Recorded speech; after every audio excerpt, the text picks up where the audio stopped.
Kasih-Mu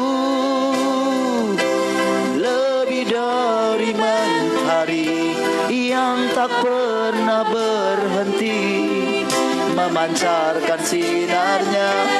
Cinta-Mu lebih dari samudra, tenggelamku di dalam kesetiaan. Katakan kasih-Mu, kasih-Mu lebih dari mentari yang tak pernah berhenti, memancarkan sinarnya. Cinta-Mu lebih dari samudra, tenggelamku di dalam. Sekali lagi katakan kasih-Mu, oh lebih dari mentari yang tak pernah berhenti, memancarkan sinarnya. Cinta-Mu lebih dari samudra, tenggelamku di dalam kesetiaan-Mu Tuhan. Terima kasih atas cinta. Katakan terima kasih Tuhan. Terima kasih atas cinta-Mu. Terima kasih, terima kasih atas cinta-Mu.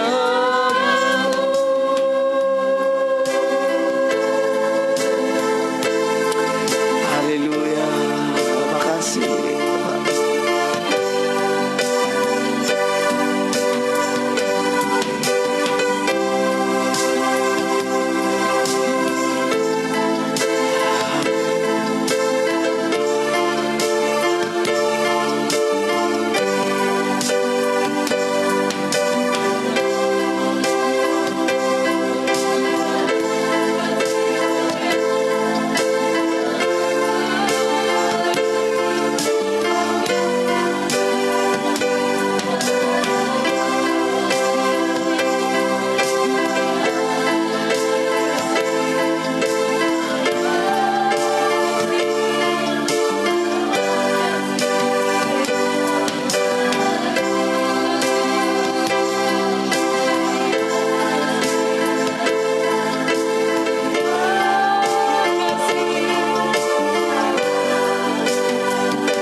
Sangat bersyukur kami boleh menikmati hadirat-Mu hari ini.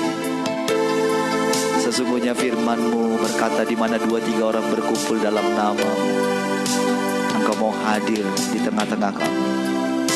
Terima kasih buat kehadiran-Mu di rumah jemaat-Mu yang hari ini sedang beribadah. Engkau mau menepati firman-Mu, Engkau hadir di dalam setiap rumah kami masing-masing hari ini yang sedang beribadah. Mari Bapa, sampaikan isi hati-Mu. Tolong kami kalau ada hal-hal lain yang masih mengisi pikiran kami, yang tidak sesuai dengan kebenaran firman-Mu.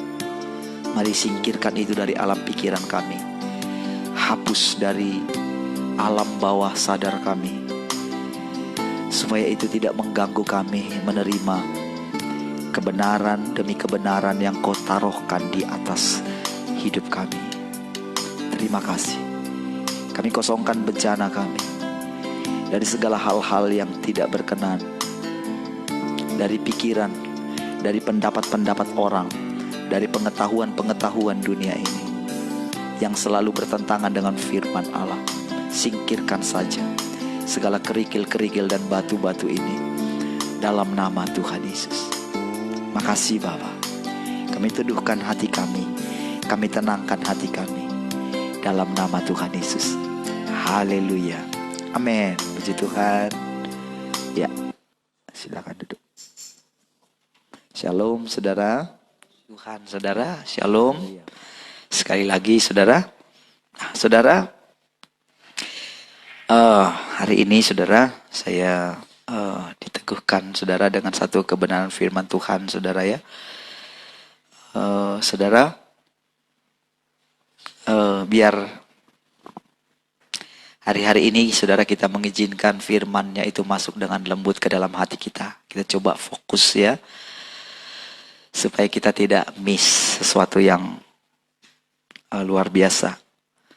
Tentu saudara untuk menyampaikan berulang-ulang gitu ya,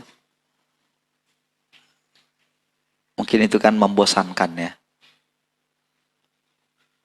Sehingga saudara perlu mengingat gitu, cara saudara mendengar gitu, cara menangkap gitu, itu sangat penting sekali ya.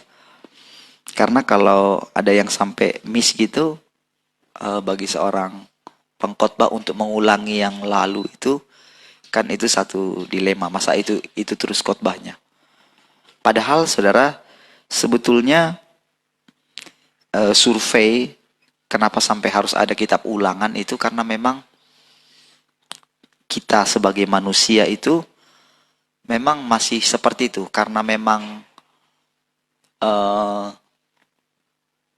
sejak kejatuhan manusia ke dalam dosa itu saudara, sebetulnya manusia itu makin bodoh gitu. Dalam arti makin makin lambat loadingnya gitu.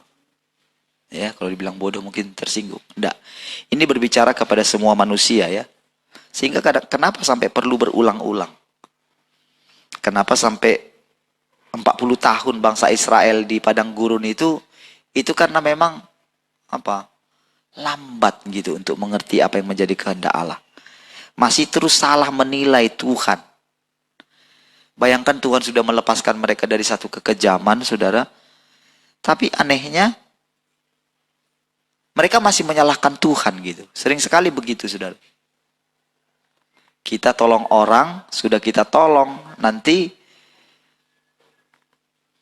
begitu keadaan berbalik gitu, bisa suatu saat nyerang kita. Ini gara-gara kamu gitu. Sebetulnya seperti itulah yang dilakukan bangsa Israel terhadap Tuhan gitu. Bayangkan Tuhan sudah tolong keluarkan mereka dari Mesir gitu. Di tengah jalan sebetulnya untuk tes saja gitu loh. Bukankah setiap hari mereka sudah makan gitu ya. Nggak perlu lagi kerja keras saudara. Mereka lagi kerja pakai tanah liat gitu ya. Mereka nanti bikin batu bata kan. Nanti saudara, batu batanya nggak dikasih, tanahnya nggak dikasih lagi, harus ngambil gitu. Tadinya saudara ada yang ngambil, disediain depan mereka, sekarang nggak. Jadi makin lama makin parah gitu. Dan mereka harus bangun pagi-pagi gitu. Mereka nggak punya masa depan, mereka jadi budak gitu loh. Bayangkan dengan keadaan yang seperti itu, mereka sudah sampai teriak sama Tuhan gitu. Itulah keadaan ketika Tuhan panggil mereka. Keadaan yang sangat parah sekali sebetulnya. Tetapi ketika mereka dibawa keluar, kok masih bisa gitu loh. Sampai mereka salah berpikir tentang Tuhan. Gitu. Salah menilai Tuhan gitu. Mereka bersungut-sungut. Mereka menyalahkan Musa. Wah, Musa itu yang stres saudara. Karena perkataan bangsa Israel lah yang membuat Musa itu jadi teledor dengan kata-kata.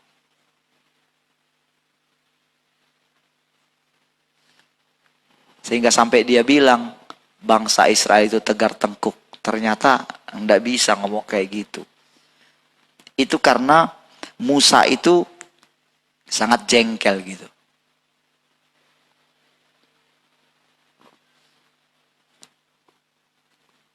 Nah, saudara, ketika mereka keluar, Bayangkan sampai 40 tahun, saudara. Kadang-kadang hanya karena masalah daging gitu ya. Gak makan daging lagi gitu. Sungut-sungut gitu. Sampai dikasih mereka, wah. Oke, maaf, ada gangguan sedikit ya. Baik, tidak apa-apa, kita masih dalam koridor. Nah, perhatikan saudara. Jadi saudara perlu apa ya? Dengerin lagi saudara. Dengerin lagi khotbah-khotbah sebelumnya supaya ketika dilanjutkan gini saudara nggak miss gitu ya. Sampai dapat gitu. Karena saudara, kita tidak tahu saudara seberapa banyak pengajaran yang sudah nempel dalam otak kita ini. Kadang-kadang kita nggak tahu. Mungkin ada hal-hal yang apa ya, yang tidak sesuai dengan firman gitu. Yang tidak sesuai sehingga saudara ketika mau masuk yang baru, dia itu menjadi satu roh saudara di dalam. Kita tahu segala sesuatu itu roh. Pengajaran, pengetahuan itu roh ya. Jadi saudara, ketika datang kebenaran yang baru gitu ya. Ketika ada satu kebenaran gitu, maka yang di dalam ini bisa ngelawan gitu. Yang di dalam itu. Atau dia ada kadang-kadang mengalihkan perhatian kita. Ini kita mesti jeli di sini. Saya saudara, jujur sama saudara, khotbah saya sendiri pun saya dengerin ulang gitu. Harusnya saya yang nyampein, harusnya tidak perlu lagi. Tapi ternyata ketika didengar ulang, itu bisa nangkap lagi. Oh gini ya maksudnya. Artinya apa saudara? Kita sama-sama belajar gitu. Saya tidak menjadikan diri saya di luar daripada, karena ketika saya menyampaikan seolah-olah itu saya gitu, dari saya gitu. Makanya ya nggak perlu mungkin saya dengarkan. Saya jujur saya mendengarkan serius saudara. Padahal yang khotbah kan saya juga gitu. Tapi ternyata ada hal-hal yang itu di luar pengetahuan saya. Oh, ternyata begitu ya. Padahal saya ngomong gitu. Harusnya saudara dengarkan berulang-ulang ya. Dengarkan lagi, nggak ada muncul di Facebook, lihat di YouTube-nya gitu. Ya. Kalau saudara dengerin kan ulang-ulang kan agak semangat saya editnya saudara. Editnya itu nggak gampang loh saudara. Kadang sampai 7 jam saudara. Untuk nunggunya. Itu kalau berhasil. Di tengah jalan 70% kadang-kadang rusak saudara. Udah 70% sudah berapa jam itu. Kalau laptopnya i5 sih bisa cepat 1 jam aja saudara. Laptop kita masih Core 2 Duo saudara. Tapi puji Tuhan masih bisa saudara. Walaupun 7 jam sabar nunggu gitu ya.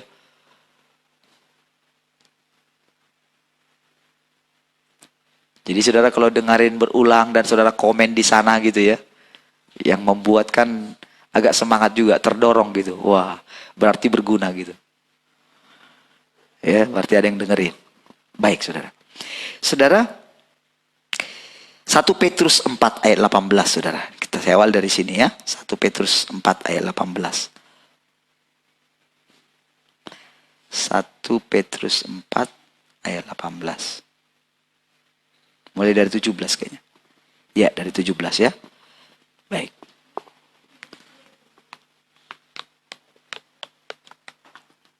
Oke. Ayo kita baca sama-sama. 1, 2, 3. Karena sekarang telah tiba saatnya penghakiman dimulai. Dan pada rumah Allah sendiri yang harus pertama-tama dihakimi. Dan jika penghakiman itu dimulai pada kita, bagaimanakah kesudahannya dengan mereka yang tidak percaya pada Injil Allah? Dan jika orang benar hampir-hampir tidak diselamatkan, apakah yang akan terjadi dengan orang fasik dan orang berdosa? Saudara, kebenaran ini adalah satu kebenaran. Apa yang tertulis dalam Alkitab itu ya memang harus seperti itu keadaannya. Tidak boleh diganggu gugat gitu. Itulah kebenaran. Itu sebabnya penting sekali saudara kita membaca kebenaran atau firman itu, kita harus sepakat dengan yang tertulis, dengan yang ada di sana. Ya. Jadi dikatakan, karena telah tiba saatnya penghakiman dimulai. Dan pada rumah Allah sendiri yang harus pertama-tama dihakimi. Ada kata-kata yang harus gitu. Kalau kata harus itu saudara, tidak boleh tidak, harus gitu. Ya. Jadi penghakiman dimulai, dan kita lihat saudara bagaimana awal-awal, kalau saudara dengar kemarin ya.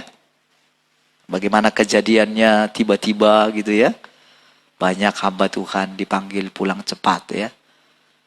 Dipanggilnya nggak enak pula itu, karena virus gitu.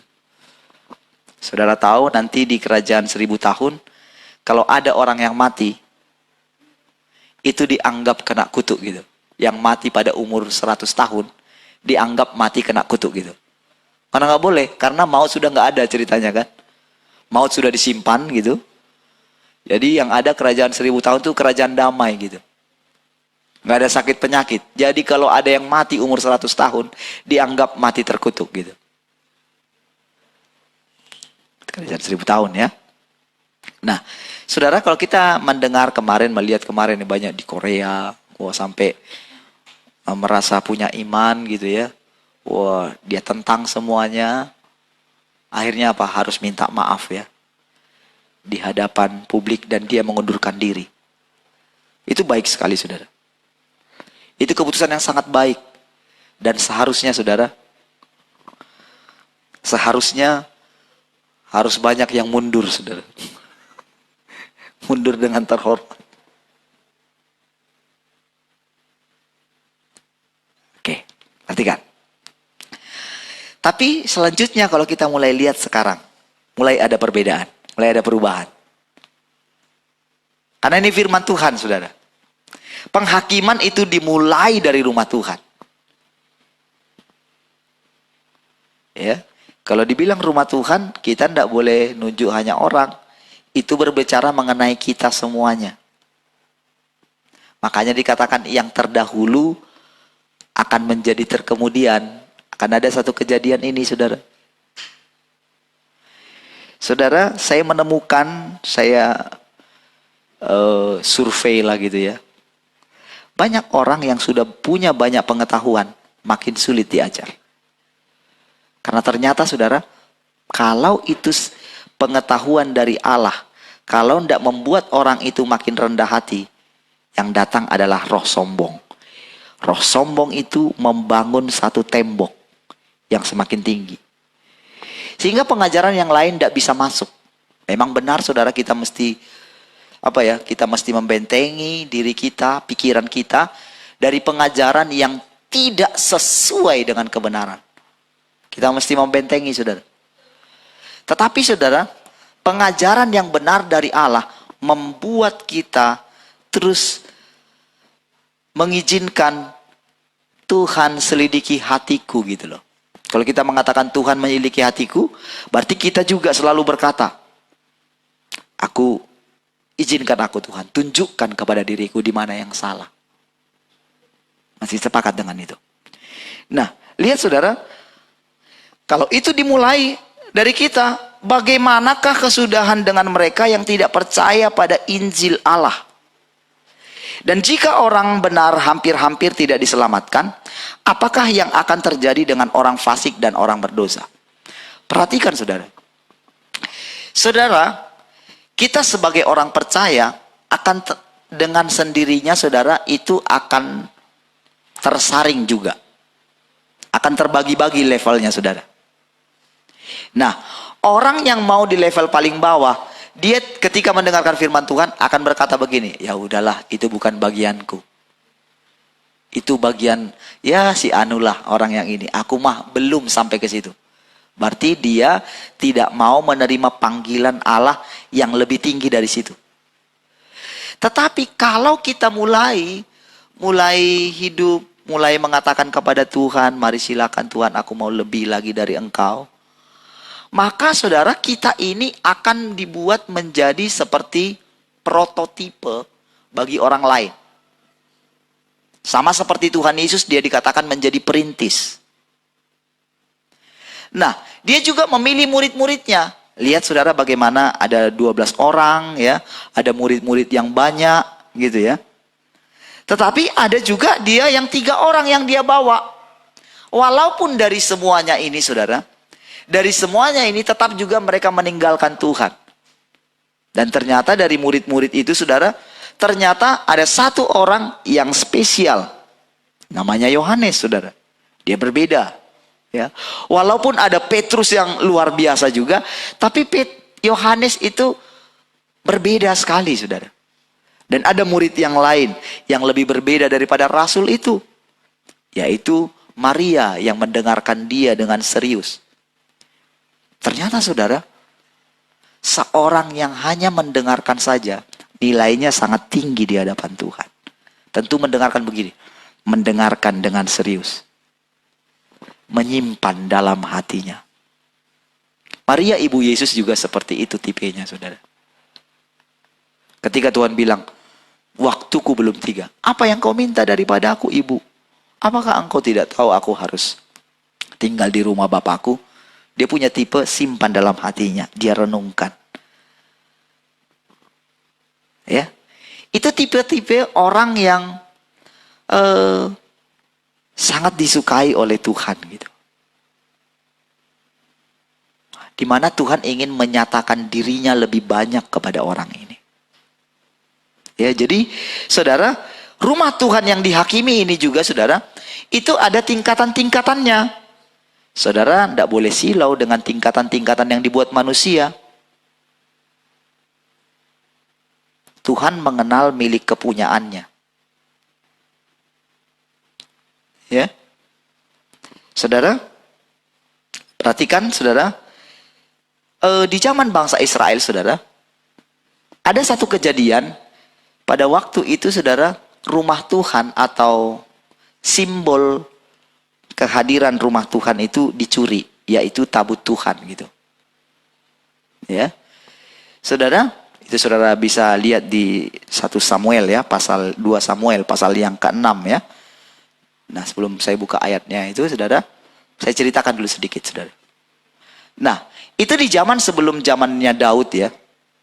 Nah, jadi saudara, ketika tabut itu dicuri itu oleh orang Filistin itu, saudara, itu kan tadinya kan ada di Imam Eli ya, di rumah Imam Eli pada waktu itu.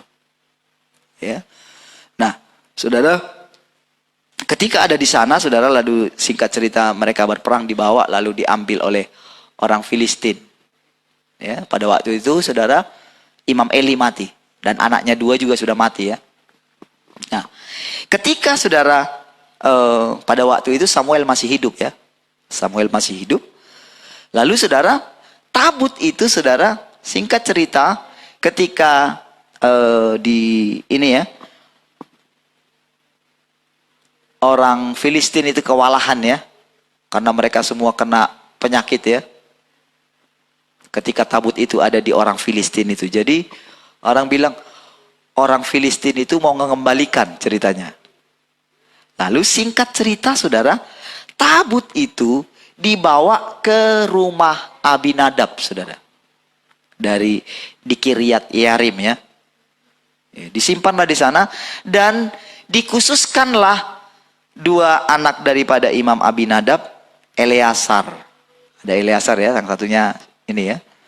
Dan satunya nanti saudara, ketika itu ada di situ, tabut Tuhan itu saudara, itu istilahnya dirawat di rumah Abinadab. Gitu. Dan pada waktu itu herannya saudara, kita nggak tahu ya kenapa kok Samuel kok kayak mendiamkan kejadian itu. Padahal itu tabut Tuhan, saudara. Atau dia masih muda pada waktu itu ya. Jadi di zaman Samuel itu, saudara, itu ya biarkan aja lah di situ gitu loh. Biarkan aja lah di rumah Abinadab. Selama 20 tahun, tabut itu ada di rumah Abinadab. 20 tahun. Dan tidak ada kabar apa-apa. Tidak ada kabar apa-apa entah apa yang terjadi dengan Abinadab, tidak, tapi dia melakukan secara rutinitas saja, saudara. Saudara yang dikasihi Tuhan Yesus, ada satu peristiwa yang hari-hari ini mungkin peristiwa yang sangat bersejarah sekali. Dan peristiwa yang sangat bersejarah ini, saudara, membuat nanti satu kehidupan normal yang baru. Ya, jadi sangat berbeda sekali. Kemana-mana orang harus pakai masker nantinya. Kemana-mana orang akan menghindari kerumunan. Jadi akan ada satu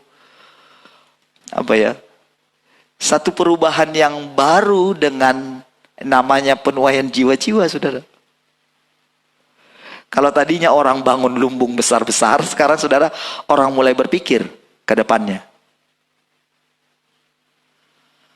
Karena untuk apa gedung yang sangat besar, kalau toh nantinya sudah ada new, yang baru itu apa namanya? New normal gitu ya. Normal baru gitu. Karena itu sudah jadi satu gaya hidup, saudara. Namanya gaya hidup, ya seperti itulah jadinya.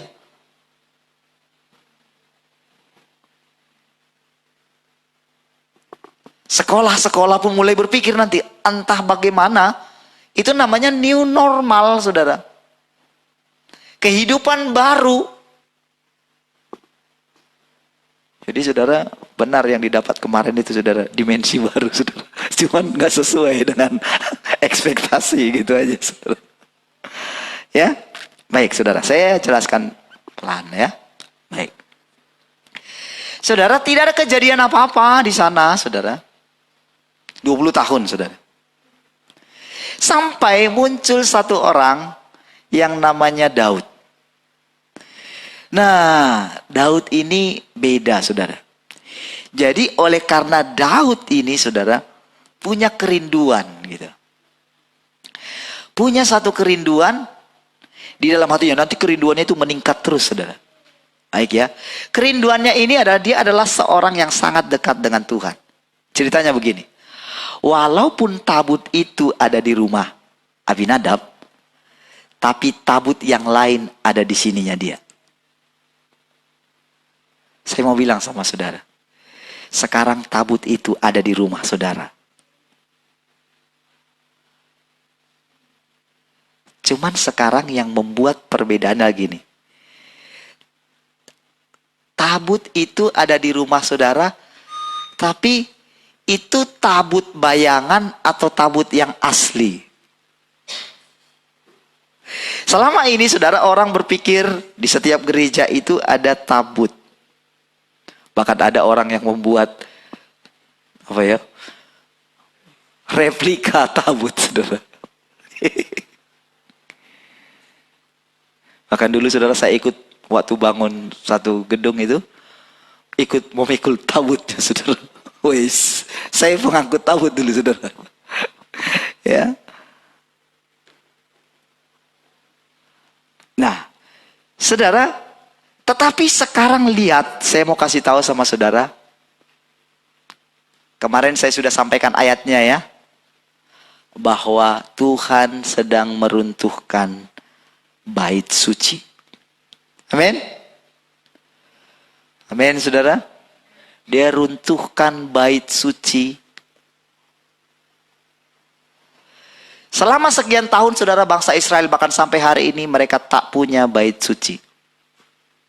Mereka hanya punya sinagoge. Mereka hanya ada di tembok ratapan, saudara. Mereka punya satu kerinduan. Tetapi tahukah saudara, teriakan mereka untuk tabut Tuhan secara jasmani, begitu nanti itu terwujud, saudara, dan sudah hampir terwujud, itu mulai menciptakan satu new normal. Perhatikan, saudara, ketika ketika Daud yang tabut asli itu ada di sini kehadiran Tuhan, ketika dia menjadi raja, dalam satu perenungan kita tidak tahu, dia mulai teringat, saya yakin sekali, Roh Kudus yang mengingatkan Daud tentang tabut yang ada di rumah Abinadab. Tetapi pada waktu itu saudara, kerinduan dia saudara, kerinduan Daud ini, itu saudara kerinduan yang terjadi begitu saja tanpa dia menyelidiki Alkitab atau menyelidiki Taurat pada waktu itu. Ya, saya sambil menjelaskannya saudara, sambil nunggu gini. Karena sudah diajarin, tapi ketika mau menjelaskan, mulai gini saudara. Apa sih maksudnya? Oke, baik. Saudara, Daud begitu tahu, begitu dicerahkan, Daud itu tahu satu kunci. Wow, dia mulai awal-awalnya saudara yang dia ketahui adalah gini. Kalau tabut itu ada bersama, dia kan selidiki sejak awal ya, bahwa tabut itu adalah lambang daripada kehadiran. Jadi saudara dengan penuh semangat saudara, dia pergi ke rumah Abinadab tanpa dia selidiki bahwa yang bawa tabut itu harus imam. Dia nggak selidiki, dia hanya didorong oleh semangat. Lalu dibuatlah kereta. Kereta apa saudara? Kereta baru ya.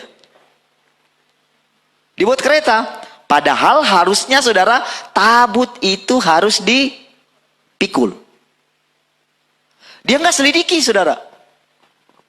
Dia hanya bermodalkan kerinduan saja. Tidak mau diselaraskan. Saudara, pada waktu itu andalan mereka harus melakukan. Karena itu adalah secara jasmani saudara. Tapi tahu nggak saudara? Saudara bisa selidiki saudara. Di dalam Alkitab. Tanda-tanda jasmani ketika mereka melakukannya. Itu mereka harus tepat melakukannya. Ingat saudara pada waktu seorang nabi, siapa ya, disuruh Ahia kalau nggak salah ya. Disuruh pukullah berapa kali katanya. Ini, dia pukulnya cuma 3 kali. Si nabi itu, aduh, kamu kok cuma pukul 3 kali sih? Harusnya kau pukul berkali-kali. Pam, pam, pam, pam. Sesukamu gitu loh. Tetapi karena si raja ini nggak mengerti tentang firman Tuhan. Apa sih? Cuman pukul gini aja. Bukan pukul gini aja. Cuman pukul gini aja. Apa sih? Gak ada gunanya. Dia nggak ngerti firman Tuhan. Sama dengan makan pohon, makan buah pohon itu. Apa sih? Kalau kita pikir kan? Kenapa sih harus pohon kehidupannya itu harus disingkirkan dari sana? Karena pada waktu itu saudara tandanya masih seperti materi saudara. Bukan seperti sekarang roh gitu, rohani gitu loh.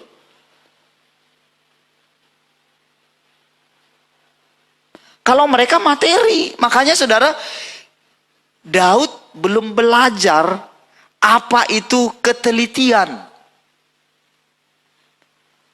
Itu sebabnya Tuhan Yesus berkata, hendaklah kamu sempurna, sama seperti Bapamu yang di sorga adalah sempurna. Agak jelimet kah? Perhatikan. Ketika dia mau itu, saudara mau bawa. Coba kita lihat ya. Kejadiannya di 1 Samuel 2 Samuel ya 6. Mulai dari 2 Samuel pasal 6 kita lihat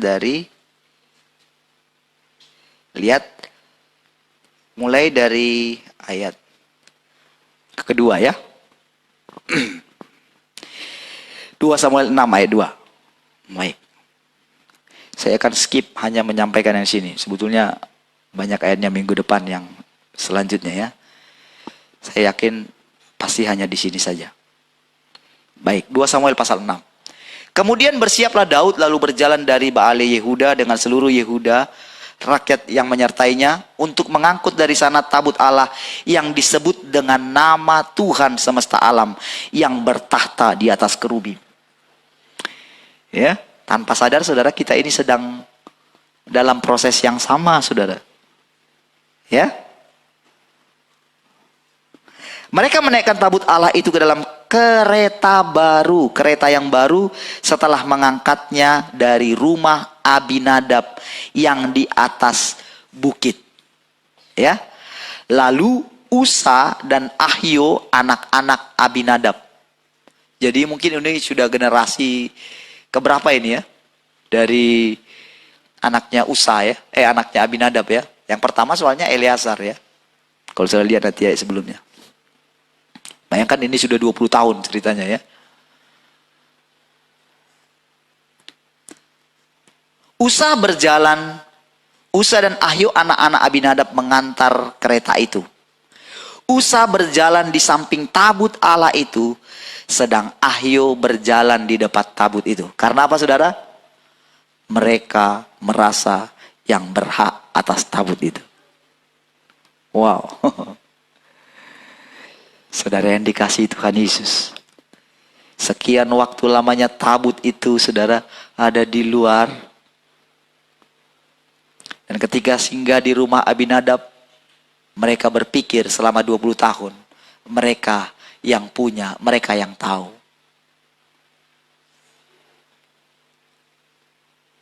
Demikianlah yang sedang terjadi atas gereja Tuhan hari-hari ini.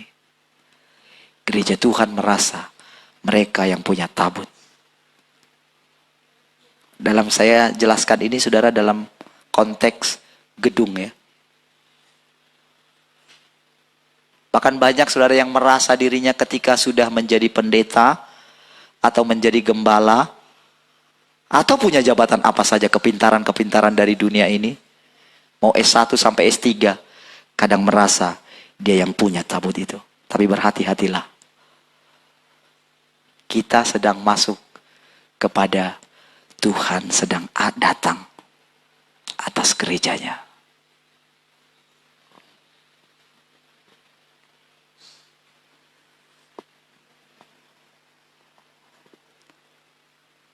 Perhatikan. Daud dan seluruh kaum Israel menari-nari di hadapan Tuhan dengan sekuat tenaga, diiringi nyanyian, kecapi, gambus, rebana, kelentung, dan ceracap. Saudara, dari sini kita mengetahui bahwa ketulusan hati Daud tidak diragukan tentang cintanya akan tabut Tuhan itu.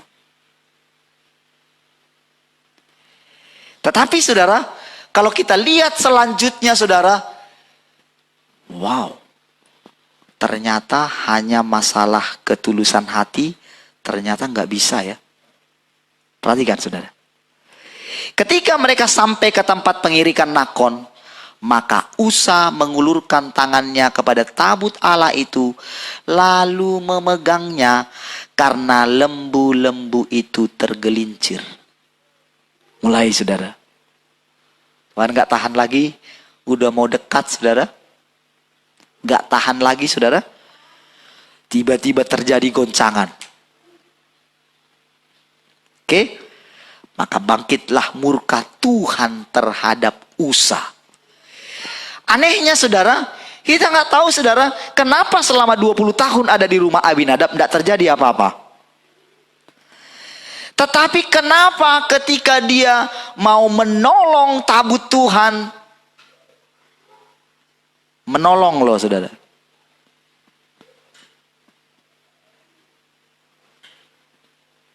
Dia disambar Tuhan dan langsung mati seketika itu juga.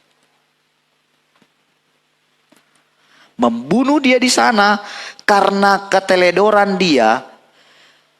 Ia mati di sana dekat tabut Allah itu. Teledor saudara.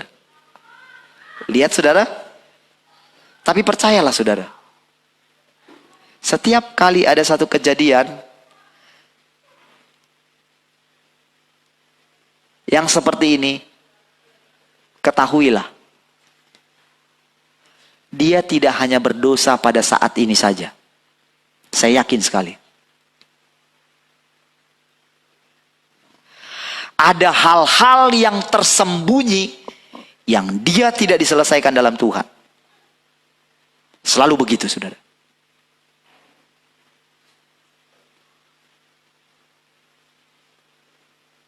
Jadi jangan dengan gampang bilang, oh, dia sudah menyelesaikan pertandingan. Tunggu dulu, saudara. Kita nggak menghakimi, tapi ya memang tidak usah kita hakimi, tapi selalu ada demikian. Itu sebabnya kita tidak tahu kapan Tuhan datang atas hidup kita.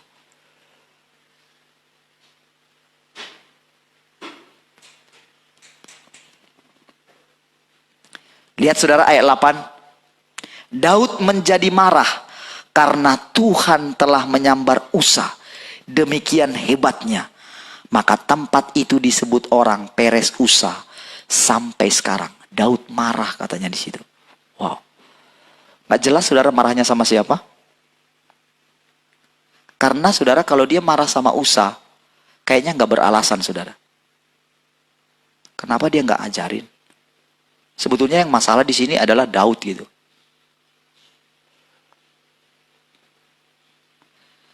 Mungkin saja dia marah kepada dirinya sendiri atau marah kepada Tuhan, mungkin agak hati-hati ya.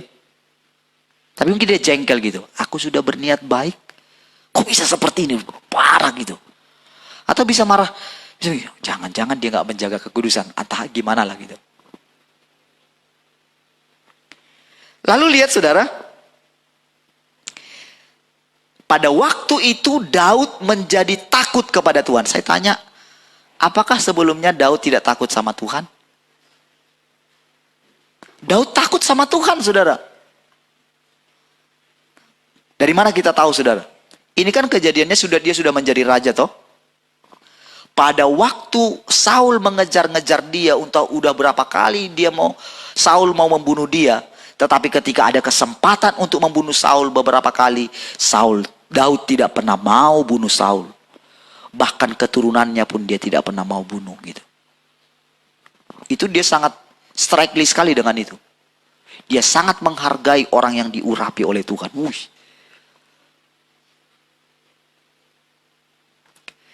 Saudara, tetapi saudara ada dimensi yang baru, takut akan Tuhan di dalam yang dialami oleh Daud. Dimensi yang baru yang dialami oleh Daud ini, saudara, ketika dia mengalami langsung Tuhan.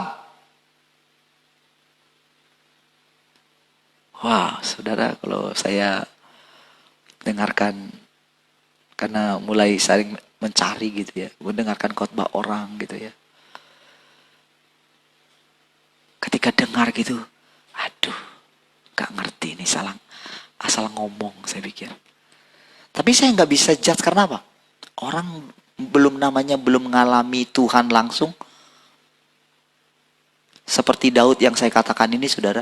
Kegentaran dia terhadap Tuhan, terhadap firman Tuhan, asal ngomong dari pikiran aja.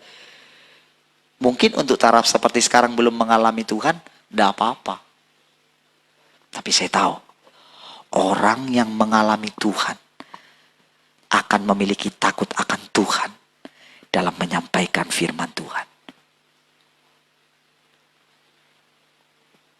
Kalau masih ada orang yang sok mengandalkan mujizat masa lalu dengan yang sekarang, lebih baik bertobat, lebih baik mengundurkan diri.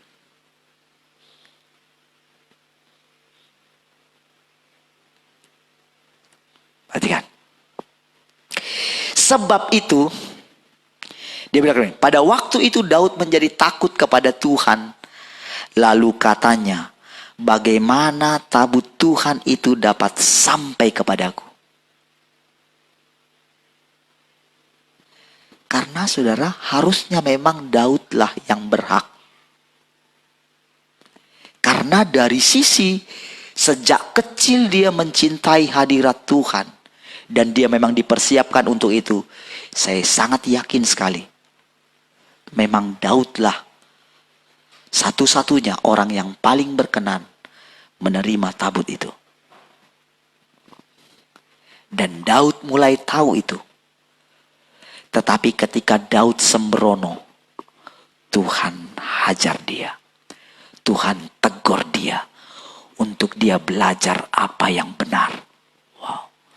Itu satu pelajaran yang luar biasa. Saya aja mendengarkan kata-kata ini, saudara, saya tertegun, saudara. Lihat ya. Sebab itu Daud tidak mau memindahkan tabut Tuhan itu ke tempatnya, ke kota Daud. Tetapi Daud menyimpang dan membawanya ke rumah Obed-Edom orang Gad itu. Saudara, kita nggak tahu bagaimana caranya. Tadi apanya yang dipegang tabut itu, saudara? Entah yang dipegang pas yang ininya, yang dipegang oleh si Usa tadi ya. Singkat cerita kan masih bisa dibawa, ya kan? Kan masih bisa dibawa ya. Arti kan diperbaiki lagi, pasti dibawa lagi, Pak. Karena belum tahu, saudara. Belum ada dapat firman. Si nabi yang lain belum ada muncul di sana. Nabi Gad muncul misalnya ke situ. Aduh. Atau Nabi Nathan, pada waktu itu masih pertama Nabi Nathan kalau nggak salah ya. Aduh, Pak Daud salah. Menurut firman Tuhan bla bla bla begini. Enggak ada. Karena kejadiannya cepat sekali. Tidak sempat menyelidiki Alkitab. Lalu saudara, singkat cerita dibawa ke rumah Obed-Edom.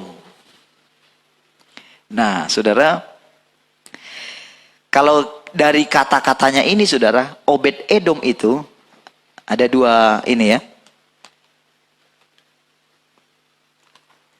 Ada dua versi tentang Obed-Edom ini. Ya. Versi yang pertama itu, kalau dikatakan Obed-Edom itu arti nama ini adalah hambanya Edom.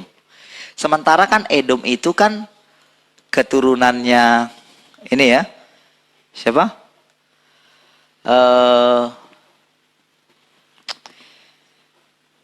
Kakaknya Yakub siapa? Esau. Ya.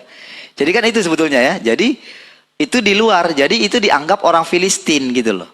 Jadi ada pertanyaan, kalau dia orang Filistin, kenapa orang Filistin yang menerima tabut itu, kenapa mereka kena tulah, sementara si Obed-Edom ini gak kena tulah gitu ya? Oh, alasannya gini. Oh, alasannya mereka merampas tabut itu, sementara si Edom kan cuma terima aja gitu ya. Tapi ternyata saudara ada versi lain, saudara. Versi lain yang menceritakan ya, ketika saya search gitu, dan sepertinya gereja lebih banyak sepakat dengan hal yang ini. Dan saya lebih sepakat dengan hal ini. Obed-Edom ini adalah, karena sebetulnya dia itu, ya ada namanya di Gad itu. Sebetulnya dia tetap juga orang Lewi juga. Karena nantinya dia diterima menjadi penjaga pintu gerbang. Ya, karena memang kan yang bisa melayani tabut Tuhan kan hanya imam Lewi ya. Hanya orang Lewi saja. Ya, jadi nggak sembarang, saudara. Jadi mungkin itu tempat yang paling dekat. Ya, Obed-Edom ini dia tempat yang paling dekat. Dan kalau kita lihat nama-nama keturunan daripada Obed-Edom ini di 1 Tawarik itu nanti ya, kelihatan. Nah, nama-nama anaknya itu nama-nama anak orang Yahudi. Jadi berarti dia orang Ibrani. Ya, jadi kita anggap sekarang dia imam lah, golongan imam.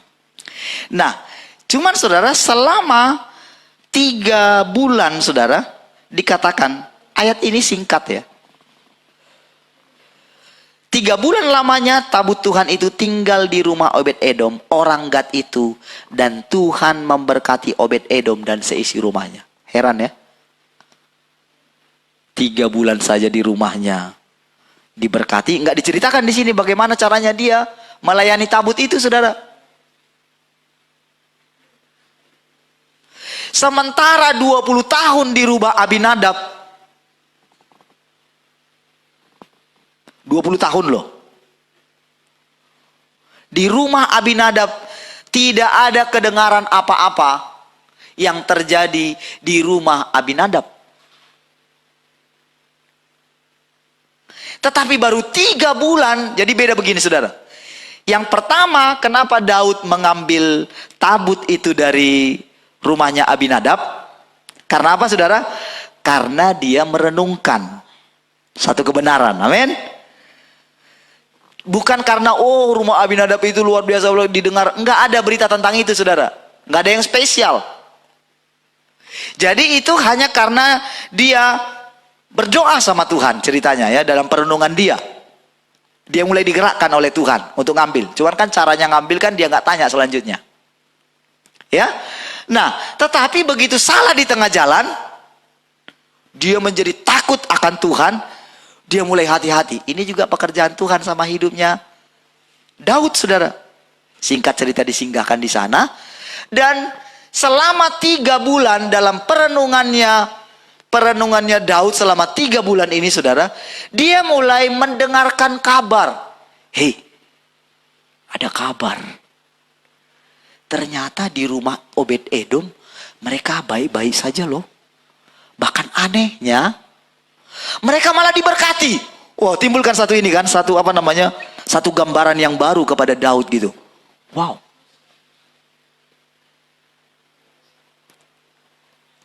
Cara pandang dia terhadap tabut Tuhan, terhadap kehadiran Tuhan yang dahsyat tadi saudara, sekarang mulai berubah saudara. Tadinya dia sangat takut, sampai-sampai dia nggak ngerti mau apa yang dilakukan.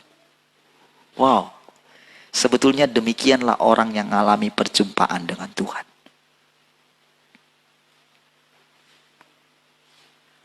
Saudara yang dikasihi Tuhan, jemaat Tuhan yang ada di rumah, tabut itu sedang ada di rumah saudara. Katakan amin yang di rumah.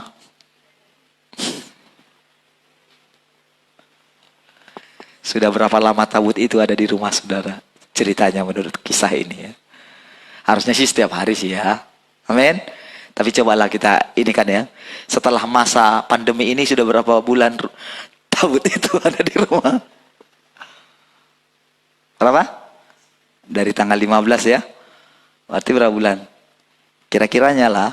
Kita bukan sedang menghubung-hubungkan. Hitung-hitungan aja. Berarti 15 sekarang 2 bulan ya.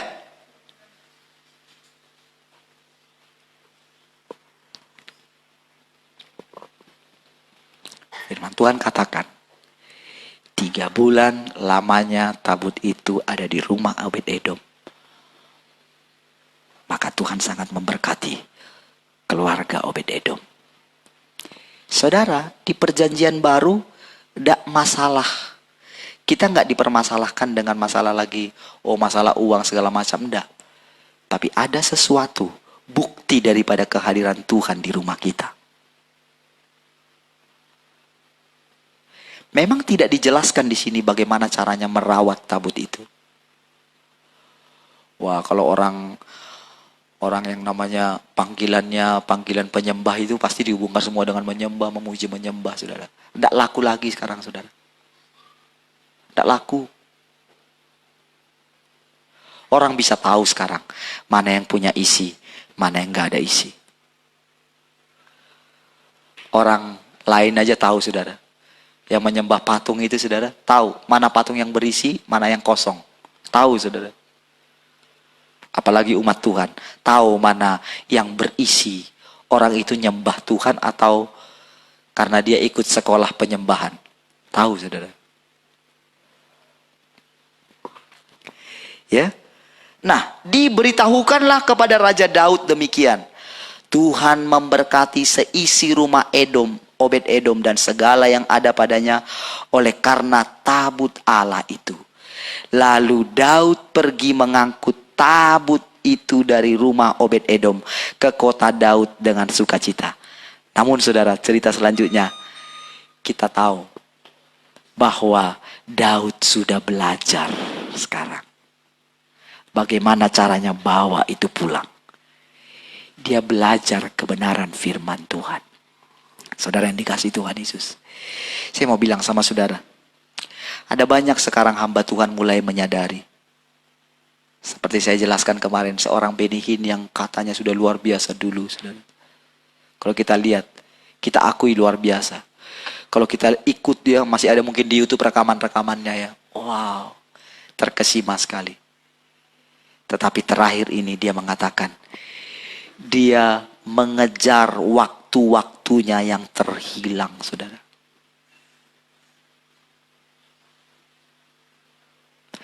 Dia mulai mengejar waktu-waktunya yang terbuang kemarin. Dia kembali belajar mengenal Tuhan. Belajar firman Tuhan dengan sendirinya. Dengan sendiri dia belajar. Saudara yang dikasihi Tuhan Yesus, ini waktunya sekarang, saudara. Kita boleh merenungkan kembali, saudara. Apa yang kita pelajari selama ini? Apa yang kita hidupi? Saudara, apa yang kita dengar, kalau itu belum menjadi pengalaman dalam kita, berarti saudara itu sekedar pengetahuan saja. Saudara, Daud tidak belajar apa takut Tuhan yang sesungguhnya, dia nggak ngerti. Kalau dia tidak melihat Usa mati, saudara. Ketika Usa mati, di situ dia belajar selama 3 bulan itu. Apa arti tabut Tuhan? Apa arti kehadiran Tuhan? Saudara, sekarang saudara mungkin mulai sudah menghargai. Sekarang juga ada satu paradigma yang baru dalam hati saya. Kalau dulu saya masih berpikir, saudara, wah gimana caranya lebih banyak gitu. Sekarang tidak, saudara. Sekarang pasti ke depan apa yang kita pikirkan lagi gini. Bagaimana saudara menjalani hidup saudara di rumah saudara. Bagaimana saudara menyembah di sana. Karena Tuhan sedang datang ke rumah kita masing-masing. Kalau ada dari luar yang mendengarkan ini, perhatikan baik-baik. Saudara, Tuhan sedang meruntuhkan. Tuhan sedang meruntuhkan bangunan-bangunan, walaupun mungkin bangunan aslinya masih ada. Tapi secara alam roh, sekarang itu sedang diruntuhkan. Tetapi ada banyak orang yang masih dikuasai oleh satu pengajaran yang mengatakan, ini adalah kami. Dengan mereknya, saudara. Saudara, Paulus sangat marah ketika orang-orang Korintus mulai membeda-bedakan para rasul-rasul. Kami golongan Petrus, kami golongan Paulus, kami golongan Apolos. Dia sangat marah sekali. Adakah Kristus terbagi-bagi? Jadi kalau Paulus menanam, Apolos menyiram, tapi Allah yang mempertumbuhkannya. Mana yang lebih penting, Paulus atau Apolos? Paulus enggak begitu penting. Apolos enggak begitu penting. Yang penting adalah Tuhan yang memberikan pertumbuhan. Jadi begitu Tuhan sedang datang hari-hari ini,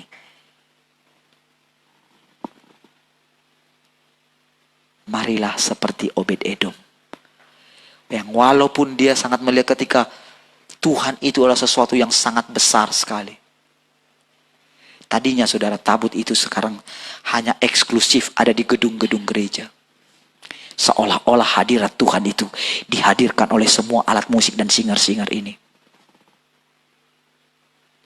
Di sana tidak dijelaskan bagaimana Obed-Edom melayani tabut itu. Tapi dia hanya menerima, Tuhan masuklah ke rumah kami.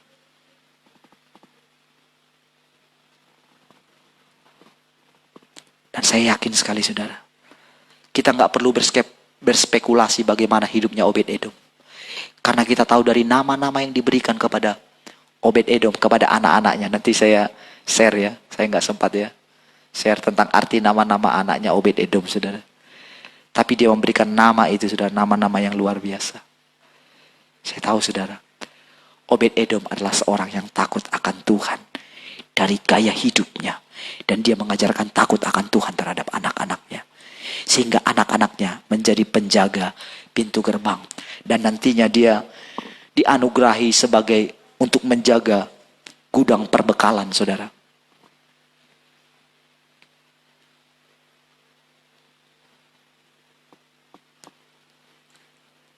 Saudara, sekarang ketika rumah ketika tabut Tuhan itu yang tadinya eksklusif ada di gedung-gedung yang megah dengan lampu-lampu yang luar biasa, yang kalau penyembahan lampunya diredupkan saudara, supaya katanya masuk. Dilatih semuanya para pemuji penyembah, ada pendoa-pendoa. Tapi sekarang saudara, Tuhan mengizinkan dia nggak mau tinggal di sana. Dia mau datang ke rumah saudara. Yang walaupun saudara mungkin tidak punya alat musik di rumah saudara. Saudara tidak panggilan imam musik atau imam apa saudara.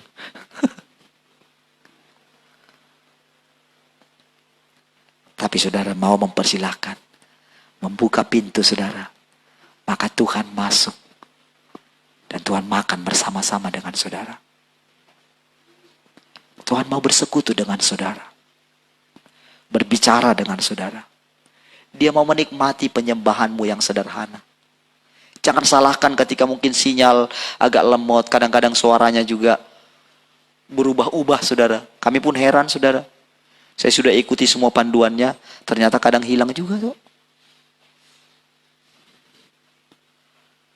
Kadang-kadang terpikir saudara mau beli apa saja saudara, supaya saudara nyaman. Tapi sekarang mulai berpikir begini saudara, siapa tahu pun itu Tuhan izinkan saudara. Kami sudah berusaha melakukan yang terbaik saudara.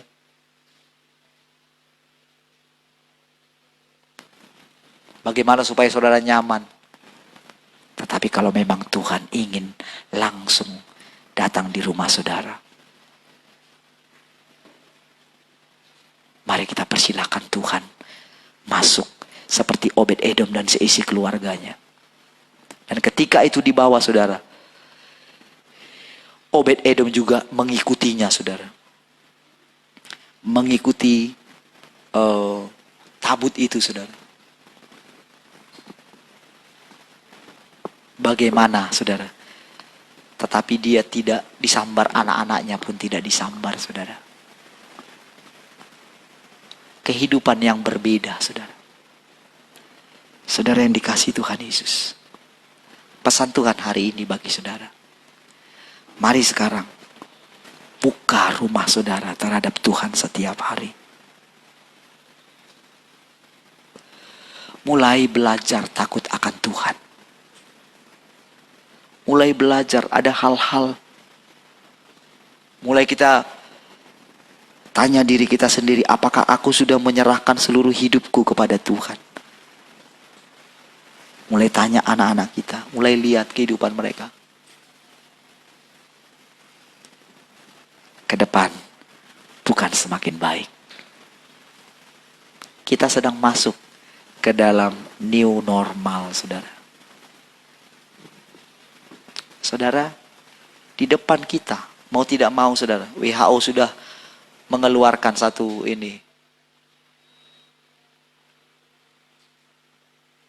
kesimpulan bahwa virus itu sudah ada di muka bumi, nggak bisa lagi hilang.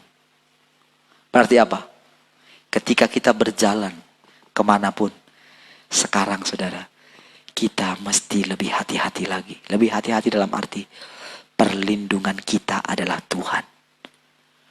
Amin saudara, nggak bisa lagi. Itu kan hanya saran pemerintah saja.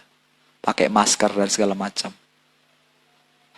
Ternyata saudara, orang-orang kan di luar kan tidak bisa semua mengikuti aturan kan. Sehingga ada tagar terserah aja.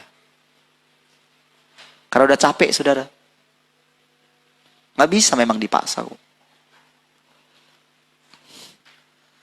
Sehingga mulai ada, ya yang sehat hiduplah. Yang sakit, ya silakanlah. Seperti apa ya? Seperti saringan saudara. Yang kuat, kuat gitu. Yang lemah, ya udahlah.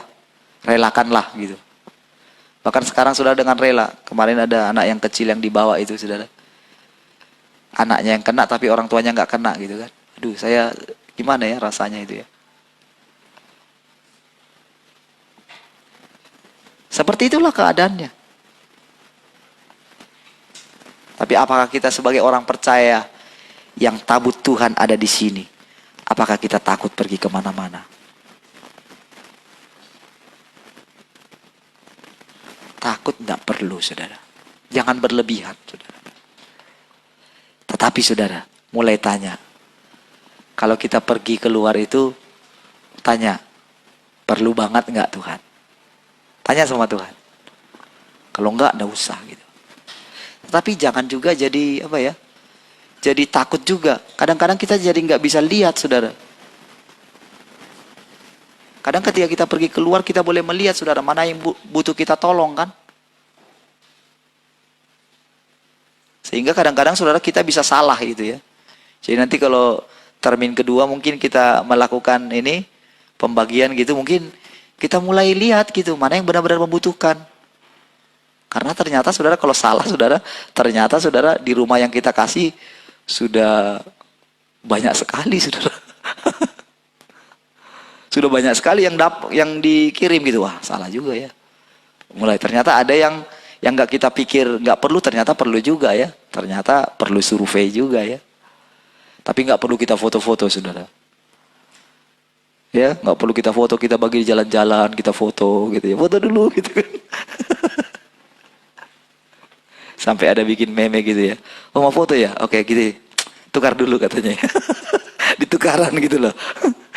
Dia yang ngasih gitu, difoto sama. Enak aja lu. Kita nggak perlu foto-foto ya, karena itu sangat ini, saudara. Kalau kita kasih lah, nggak perlu seluruh dunia tahu ya.